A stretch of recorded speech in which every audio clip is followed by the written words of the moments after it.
आजचा विषय माझा आहे तो म्हणजे अस्थमा, ज्याला आपण मराठी भाषेमध्ये दमा असं म्हणतो. आता दम्याबद्दल मी तुम्हाला काय काय आज सांगणार आहे माहिती. तर सुरुवातीला ते थोडी रूपरेषा सांगतो. एक म्हणजे दमा का होतो त्याचं एक साधारणपणे तुम्हाला तुमच्या लेव्हलला समजेल अशी काही कारणं मी तुम्हाला सांगतो. त्यानंतर दमा होतो म्हणजे नक्की काय होतं याचं विवेचन करतो आणि त्याला सर्व प्रकारचे जे दमे आहेत, म्हणजे कुणाचा दमा धुळीमुळे होतो, कुणाचा दमा धुळीमुळे होतो किंवा कुणाचा दमा काही खाल्ल्यामुळे विशिष्ट होतो, कुणाचा दमा काही कुठलं तरी औषध घेतल्यानंतर होतो किंवा कुणाचा दमा काही कारण नसताना सुद्धा होऊ शकतो. कारण म्हणजे जे नोन त्या माणसाला नाहीये, ॲलर्जी वगैरे सारखं, पण तरी दमा आहे. अशा केसेसमध्ये सुद्धा दमा आपल्याला बघायला मिळतो. तर ह्या सर्व सर्व प्रकारचे जे दमे आहेत, म्हणजे सर्व प्रकारचे जे अस्थमा आहेत, त्या अस्थमावर तुम्हाला एक कॉमन औषध मी सांगणार आहे आणि ह्या कॉमन औषधाचा उपयोग तुम्हाला 100% पूर्ण दमा, पूर्ण अस्थमा बरा होण्यामध्ये होतो. आता ते औषध कुठलं आहे ते मी सगळ्यात शेवटी तुम्हाला सांगणार आहे. मी जे आता सांगतोय ते म्हणजे दम्याचे कारण तुम्हाला सांगतोय, की हे अतिशय महत्वाचं आहे. हे तुम्ही ऐका. म्हणजे डायरेक्ट तुम्ही औषधाकडे जाऊ नका. तुम्ही दम्याचं कारण म्हणजे तुम्हाला ते कारण लागू होतंय का? हे तुमच्या लक्षात 100% येईल. आता त्यामध्ये कारणामध्ये शरीराअंतर्गत शरीराच्या अंतर्गत जी कारण आहेत आणि शरीराच्या बाहेरची जी कारण आहेत, हे दोन्ही प्रकार मी तुम्हाला सांगणार आहे. तर शरीरांतर्गत कारण काय काय आहे त्याच्यामध्ये? तर एक म्हणजे अनुवंशिक, जर तुम्हाला काही दमा कोणाला तुमच्या फॅमिलीमध्ये जर असेल, तर त्या व्यक्तीला दमा झाला फार मोठं विशेष वाटून घ्यायचं कारण नाही. अनुवंशिकतेनं सुद्धा दमा होऊ शकतो. त्यानंतर त्रिदोष असामान्यता, म्हणजे ती 3 दोष जे सांगितलेले आहेत, कफ, पित्त आणि वात, यांची असामान्यता असेल तरी सुद्धा, म्हणजे ते सम प्रमाणामध्ये तुमच्या शरीरामध्ये नाहीत किंवा एकमेकामध्ये मिसळून जाऊन काही संप्राप्ती घडवली आहे त्यांनी, तर त्याच्यामुळे सुद्धा तुम्हाला दमा होऊ शकतो. त्यानंतर अधो आमाशय दृष्टी ज्या ज्या लोकांना आहे, अधो आमाशय म्हणजे काय? आपलं जे जठर आहे, जठराच्या सर्वात खालचा भाग, त्याला अधो आमाशय म्हणतो आपण. हे पित्ताचं एक प्रकारचं स्थान असतं, अधो आमाशय. आणि ह्या स्थानामध्ये जर काही तुमच्या बिघाड असेल तर तुम्हाला दमा होण्याची शक्यता आहे. किंवा असं आपल्याला म्हणता येईल की आयुर्वेद असं मानतो की दम्याची सुरुवातच अधो आमाशयापासून होत असते. असं म्हणलं तर अजिबात वावगं ठरणार नाही, शास्त्र संमतच आहे ते. त्यानंतर विरुद्ध अन्नपान, विरुद्ध आहार, हे कारणच आहे. आता हे सगळ्या गोष्टीमुळं अधो आमाशय तुमचं बिघडणार आहे. त्यानंतर मग तुमचं अधो आमाशय बिघडलं की तुमचं त्रिदोष समानता नष्ट होणार आहे, असाम्य निर्माण होणार आहे त्यामध्ये, तरतम भावानं त्याच्यामध्ये फरक होणार आहे. आणि राहता राहिलं अनुवंशिक, जे या कुठल्याही कारणामध्ये बसत नाही. मूळतः जन्माला येतानाच तुम्ही ते दमा घेऊन आलेलं असतं. ही झाली कारण. आता बाह्य कारण कुठली कुठली आहेत?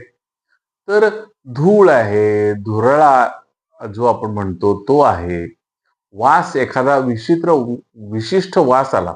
आता काही काही पेशंट माझ्याकडे येतात की डॉक्टर उदबत्ती लावली की मला दमा होतो, असे काही सांगणारी लोक असतात. काही लोक असे म्हणतात की विशिष्ट भाजीचा वास आला की मला दम लागतो, किंवा काही लोक असे म्हणतात की कोणी तळत असलं कुठला पदार्थ की मला दम लागतो.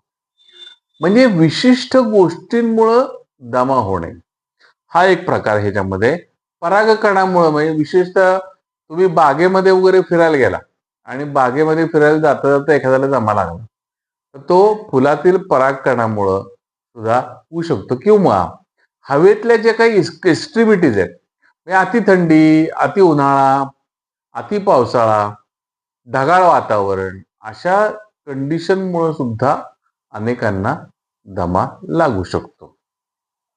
आता असं का होतं? तर दोषांची त्या पद्धतीची स्थिती त्या गोष्टीला साथ देऊन त्या पद्धतीने ते काम घडत असतं असं आपल्याला म्हणता येईल.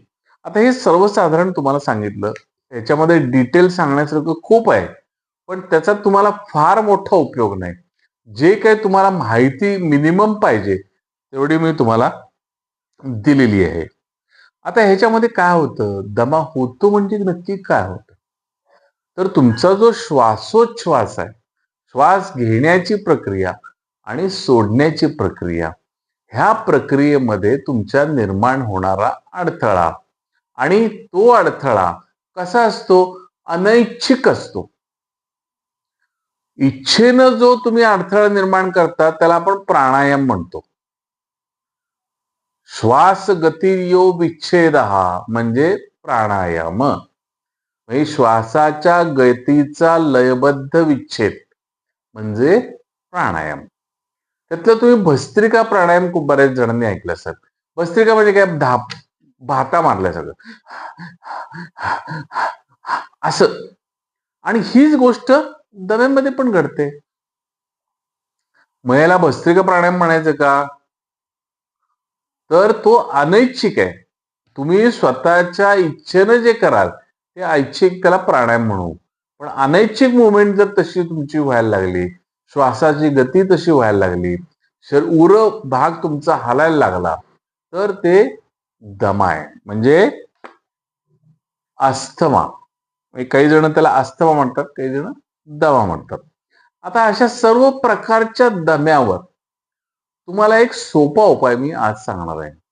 आता हा सोपा उपाय सांगण्यामागचं सूत्र काय आहे? तर ह्याच्या मागचं सूत्र असं आहे की आयुर्वेद असं सांगतो की कोणत्याही दम्यावर तुम्ही ब्रूहण करा. म्हणजे काय करा? कफ जिथं तुमच्या शरीरामध्ये दमा का होतो त्याचं महत्वाचं दुसरं एक तुम्हाला त्यातला पॉइंट सांगतो की दमा होताना बऱ्याच जणांना कफनिष्ठीवन होत नाही, म्हणजे कफ बाहेर पडत नाही. आता तो का बाहेर पडत नाही? तर तुमचा भाता जो चालू असतो दम्याचा, त्यामुळं फुफ्फुसामधले असलेला कफ हा वातामुळे शुष्क होतो, स्त्यान होतो व श्वास वाहिन्यामध्ये तो चिकटून बसतो. तो लवकर बाहेर पडत नाही. आणि तो बाहेर पडला कफ की तुम्हाला बरं वाटतं. प्रत्येक दमा असलेल्या माणसाचे एक लक्षण तुम्हाला लक्षात येईल की मला थोडासा कफ पडला की बरं वाटतं. आणि मग कफ पडल्यानंतर तो पडण्यासाठी ती मार्दवता त्या स्त्रोतसांमध्ये येण्यासाठी प्राणवह स्त्रोतस जे आहे, प्राणवह स्त्रोतस म्हणजे रेस्पिरेटरी सिस्टीम म्हणू आपण. ह्या रेस्पिरेटरी सिस्टीम मध्ये कफ हा चिकटून बसलेला असतो, शुष्क झालेला असतो आणि तो बाहेर पडत नाही. मग तो बाहेर पडण्यासाठी आयुर्वेद त्याला काय उपाय सांगतो? सर्वेशाही ब्रूहणे. सर्व प्रकारच्या दम्यामध्ये तुम्ही ब्रूहण करा. म्हणजे कफाचं विलयन होईल आणि कफाचं विलयन झाल्यानंतर कफ ऑटोमॅटिक बाहेर पडायला लागेल. हा ही पहिली चिकित्सा आयुर्वेदानं सांगितलेली आहे आणि ही चिकित्सा अतिशय श्रेष्ठ आहे. आता त्यामध्ये सोपे काही उपाय मी तुम्हाला सांगतोय. पहिला उपाय म्हणजे असा आहे की तुम्ही यष्टी मधु क्वाथ, यष्टी मधू याचा अर्थ ज्येष्ठ मध, ज्येष्ठ मधाचा काढा करायचा. आता ज्येष्ठ मधाचा काढा करताना तुम्ही पावडर ज्येष्ठ मधाची वापरू नका. ज्येष्ठ मधाच्या कांड्या वापरायच्या आणि त्या कांड्या भरड चूर्ण करायचं कांड्याचं.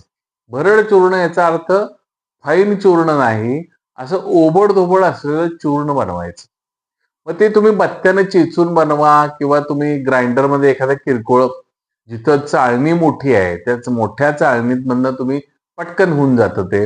अशा पद्धतीचं चूर्ण बनलं किंवा तयार भरड ज्येष्ठमध भरड तयार तुम्हाला बाजारामध्ये आयुर्वेदिक औषधाच्या दुकानात मिळू शकते.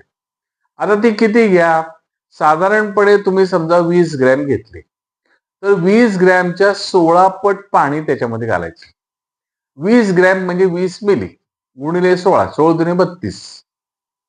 हा म्हणजे त्याच्यामध्ये किती पाणी घालायचं? 20 ग्रॅमला 16 पट करायचे तुम्हाला. म्हणजे तुम्हाला त्याच्यामध्ये 320 मिली म्हणजे साधारण 350 350 म्हणजे साधारणपणे 350-400 मिली तुम्ही पाणी त्यात मध्ये घालायचं आणि मग त्याला मंद गॅसवर तुम्ही उकळत ठेवायचं. आता मंद गॅसवर का? तर तो जो काही ज्येष्ठमध खाली बुडलेला असतो करपू नये, त्याला वास विचित्र येऊ नये एवढ्याकरता मंद गॅसवर उकळवायचं. किती वेळ उकळवायचं? 1/4 पाणी राहस्तपर्यंत ते उकळत ठेवायचं आणि ज्या वेळेला ते 1/4 पाणी राहील त्यावेळेला ते गाळून घ्यायचं आणि तो काढा तुम्ही सकाळी आणि संध्याकाळी सेवन करायचं. आता तयार बाजारात मध्ये मिळतो का? जर कुठली कंपनी करत असेल तर तुम्ही तयार सुद्धा वापरायला हरकत नाही किंवा नसेल तयार मिळत फ्रेश काढा जर करून घेतला तर अतिशय चांगला उपयोग त्याचा तुम्हाला बघायला मिळेल. त्याचबरोबर दुसरं औषध मी तुम्हाला सांगणार आहे ते म्हणजे नारायण तेल. नारायण तेल ज्या कंपनीनं नारायण तेल बनवण्यासाठी तिळतेलाचा वापर केलेला आहे, शुद्ध तिळतेलाचा, त्या कंपनीचं तुम्ही नारायण तेल वापरा. हे नारायण तेल कसं वापरायचं? तर ते पोटात घ्यायचंय. नारायण तेलाच्या बाटलीवरती लिहिलेलं असतं केवळ बाह्य उपचार के लिए.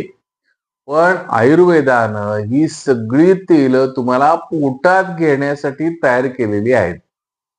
हे बाह्य उपचारासाठी त्याचा उपयोग सीमित आहे, पण पोटात घेतल्यानंतर त्याचा उपयोग अतिशय चांगला आहे. तर हे नारायण तेल तुम्ही 2 चमचे संध्याकाळी 6 वाजता कोमट पाण्याबरोबर पोटात घ्यायचे रोज संध्याकाळी. आता संध्याकाळची वेळ का? तर संध्याकाळची वेळ ही वाताची वेळ असते आणि ह्या वाताचा व्याधी प्रधान दोष जो आहे तो कफ आणि वात आहे. त्यामुळं ह्या दोषाला जिंकायचं असेल तर तुम्हाला नारायण तेल आणि यष्टिमुदुक वात याचा अतिशय चांगला उपयोग तुम्हाला ह्या व्याधीमध्ये होऊ शकतो. आता हे किती दिवस घ्यायचंय? जोपर्यंत त्याच्यातनं तुम्हाला पूर्ण आराम मिळत नाही तोपर्यंत ते तुम्ही सातत्याने घेतलं तरी चालेल. बऱ्याच जणांचा प्रश्न असा असतो की माझं मुळातच वजन जास्त आहे, मग नारायण तेलानं माझं वजन वाढेल का? तेल पिल्यानं माझ्या शरीरात कोलेस्ट्रॉल वाढेल का? वगैरे वगैरे वगैरे. वाढायचं कारण अजिबात नाही. ज्यांना ऑलरेडी कोलेस्ट्रॉलचा त्रास आहे त्यांनी 2 चमच्याच्या ऐवजी 1 चमचा घ्यायचा. पण ह्याच्यामुळे तुम्हाला कोलेस्ट्रॉलचा त्रास होणार नाही, हे गॅरंटेड. आणि ज्यांना ऑलरेडी त्रासच आहे, कोलेस्ट्रॉल हे जास्त लेवललाच राहत असतं, त्या बाबतीमध्ये त्यांनी 1 चमचाभर घ्यायला हरकत नाही. पण रोज 1 चमचा घेतल्यानंतर ना काहीही बिघडणार नाही. तर ही 2 औषधं तुम्ही प्रयोग करा, वापरून बघा. तुम्हाला काय काय रिझल्ट येतात ते मला तुम्ही वेळोवेळी कळवा. तुम्ही जे मी उपाय तुम्हाला सांगतोय, घरगुती उपाय आहेत हे, अतिशय सोपे उपाय आहेत. हे तुम्ही करा. ह्याचा खूप फायदा घ्या. आणि जर काही माझी माहिती आवडली असेल तर तुम्हाला अनेकांना ही माहिती तुम्ही शेअर करा. त्याचबरोबर शाकल्य कट्टा हा जर चॅनल माझा तुम्ही आजपर्यंत सबस्क्राईब केला नसेल तर तो कृपया सबस्क्राईब करा. बेल आयकॉनचं बटन दाबायचं विसरू नका, जेणेकरून आपल्याला त्वरित नवीन व्हिडिओची सूचना प्राप्त होईल. धन्यवाद.